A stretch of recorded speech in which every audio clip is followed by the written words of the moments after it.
आणि यानंतर आता बातमी येते म्हणजे रायगड जिल्ह्यामध्ये मोठ्या प्रमाणावर पर्यटक हे खरं तर नववर्षाच्या स्वागतासाठी या ठिकाणी दाखल झाले। त्यामुळे अलिबाग, मुरुड, काशीद, श्रीवर्धन, दिवे आगार, हरिहरेश्वर हे सगळेच समुद्रकिनारे आता पर्यटकांनी गजबजलेले आहेत।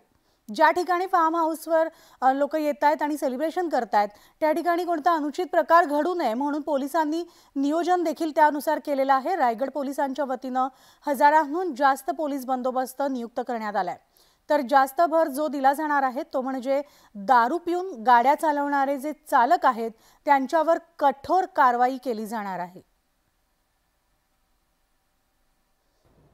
1000 पेक्षा जास्त पोलीस बंदोबस्त नियुक्त करण्यात आलेला आहे आणि जास्त भर जो दिला जाणार आहे तो म्हणजे दारू पिऊन गाड्या चालवणारे जे चालक आहेत त्यांच्यावरती कठोर कारवाई करण्यात येणार आहे। यासाठी आम्ही 15 ब्रेथ ॲनालायझर कॅलिब्रेट करून घेतलेले आहेत आणि ते रायगड जिल्ह्यामध्ये स्ट्रॅटेजिक लोकेशन्सला आम्ही लावलेले आहेत की ज्या ठिकाणी ह्या अशा कारवाया करता येतील।